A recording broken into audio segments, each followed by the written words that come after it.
Hi, it's Megan here again. So we're on part 2 of our kefir making process. I'm here from Sola Luna Yoga and at Shaka Surf Camp. So today I'm going to show you how we strain the kefir and end up with our finished product. I neglected to say yesterday about where you can get your kefir grains. I actually received mine from my Chinese medicine practitioner in Colorado. Have been passing them along to friends myself as I produce more. However, if you don't have someone directly that you can get them from, you can get them typically at any health food store, or you can actually order them online. So they're really easy to come by. Again, it's online or through a friend, or you can get them from a health food store. So today what we're going to do is take the kefir and pour it through a strainer. So I have the kefir here. It's fermented only 24 hours this time. It's been so warm here that it speeds up the fermentation process. So depending on the climate, the temperature in your home, that sort of thing will depend on how long you actually have to ferment it. So I have a strainer here, just strainer, bowl.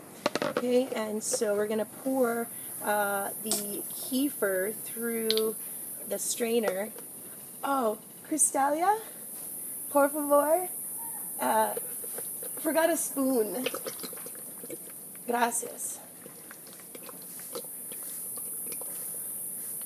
So, pouring the kefir into the strainer, and it's kind of, chunky again, like cottage cheese, and then liquid.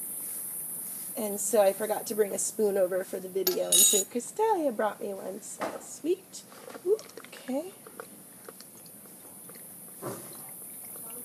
Okay, there we go. So now I just take the spoon and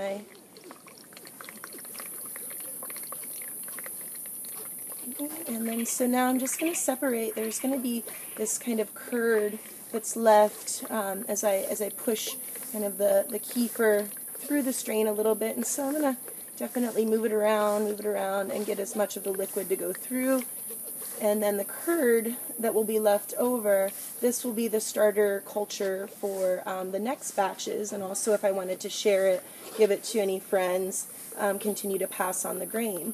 And the kefir grain, it will stay good in the refrigerator for almost an indefinite amount of time. And once the kefir is made, it doesn't require refrigeration. So you can actually keep it on your counter, which I did in the winter months in Colorado, but here in Costa Rica it's just hot. I don't want to consume it warm. It's not as appealing, so I keep it in the refrigerator. Okay, so here we go.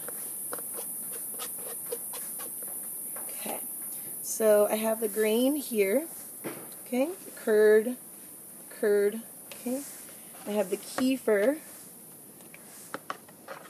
here. Okay, so I'm going to take the curd and I'm going to just put it in with my kefir grain jar here, the salsa here. Again, we reuse a lot of things down here in Costa Rica. It's hard to get things, and it's very remote, and it's also just a good practice for recycling. Okay, so put the grains in here. Okay. Okay. Okay, now we have the kefir. Got a jar here. Gonna pour the kefir into the jar.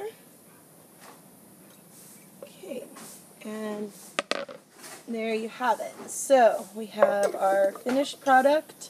Kefir, kind of liquidy. Sometimes it depends how thick, creamy it will come out, depending on also like what the goat has been eating and so forth, or the cow, if you're using cow's milk, which is also available. I prefer goat. It's just a little bit more easily digestible for people, seem to receive the proteins better. So there you have it. That's second step to kefir making, and stay tuned for our next sequence of events. Thank you. Have a good day.